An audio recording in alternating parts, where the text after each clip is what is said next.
Women in various cities of Turkey have been pouring onto the streets against gender-based violence. They fear that the ruling Justice and Development Party will pull out of an international accord designed to protect women. The agreement, commonly known as the Istanbul Convention, is a legally binding set of guidelines. It creates a comprehensive legal framework to combat violence against women. It lays the emphasis on preventing domestic violence, protecting victims and prosecuting offenders. And this agreement is especially important for Turkey. A United Nations report published in 2016 tells us why. It says that at least 38% of Turkish women had experienced physical or sexual violence inflicted by their partner. Another Istanbul-based advocacy group, which goes by the name We Will Stop Femicide, says that the number of women murdered by their partner is increasing. Reports put together by activists show that this year, 205 women in Turkey have been killed in domestic violence-related cases. In 2019, the number was at 417. As recently as last month, a 27-year-old woman was brutally murdered, allegedly by a previous partner. Now, why does the AKP want to withdraw from an accord meant to protect women? AKP leaders say erosion of family values, importation of Western values, and normalization of what they call LGBT lifestyles. Now, these reasons have not gone down well with activists. They say that pulling out of the Istanbul Convention is an enactment of slaughtering all women.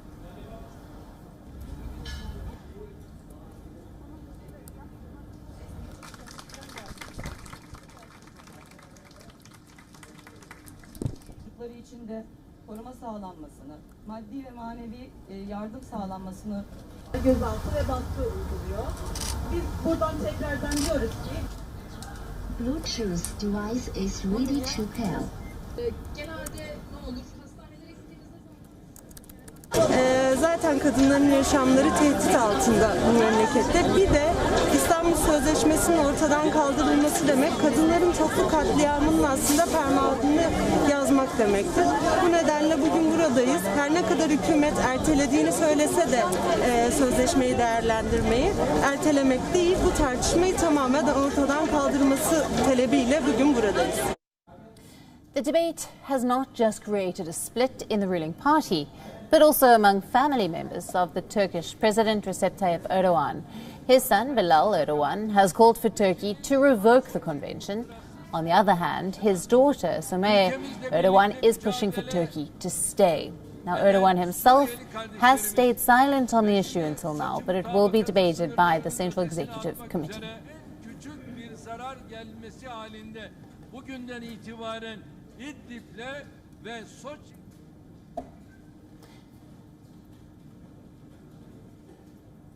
Now, our political analyst, Onur, is live with us from Istanbul for more. Good evening to you. There's a huge outcry over Turkey possibly pulling out of this international accord that is in place to protect women against gender-based violence. Why would they pull out of this accord?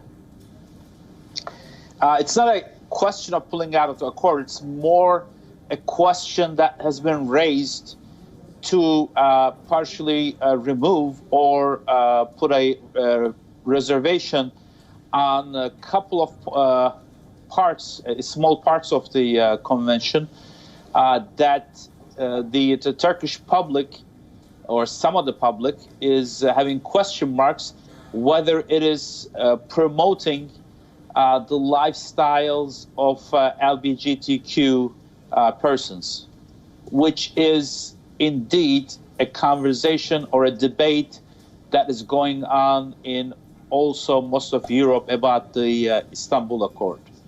Right, but take us through some of the ramifications of the removal from this accord that clearly lays out the emphasis on preventing domestic violence, protecting victims and prosecuting offenders. This is going to leave women much more vulnerable.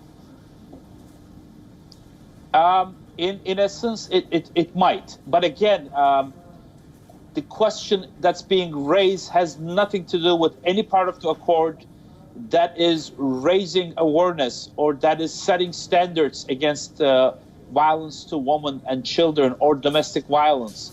The entire debate in Turkey is going over what seems to be a rather small part, which some in the country are afraid that is promoting non-heterosexual lifestyle.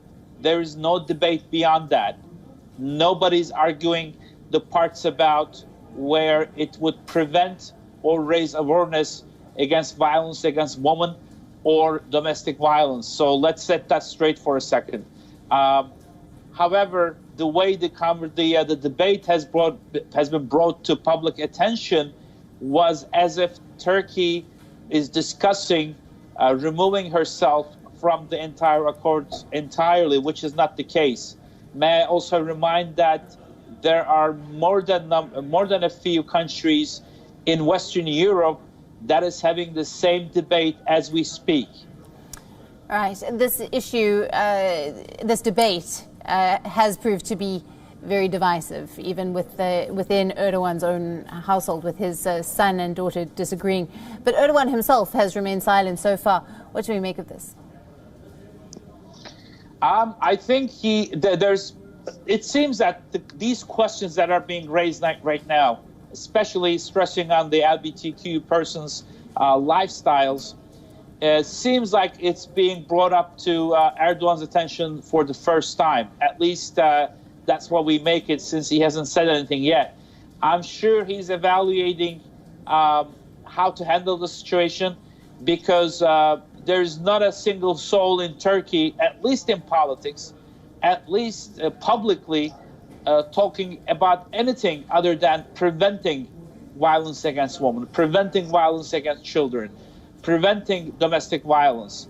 But he also has there's also a number of constituents in Turkey that are very sensitive about the government emphasizing or easing or taxpayer-funded actions that may seem like, or they may be like, promoting non-heterosexual lifestyles. So he seems to be caught between a rock and a hard place, because on one hand you got the very sensitive violence issue, especially against women and children.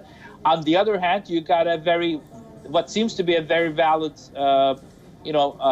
issue about what people's beliefs are. So it's a hard decision to make, and everybody is waiting to see how he handles this. But I don't think anybody is considering, especially President Erdogan, about pulling away from this accord entirely. Again, the only question, the only debate is on the parts of that accord that is argued to be promoting non-heterosexual lifestyle by the government, by the taxpayer.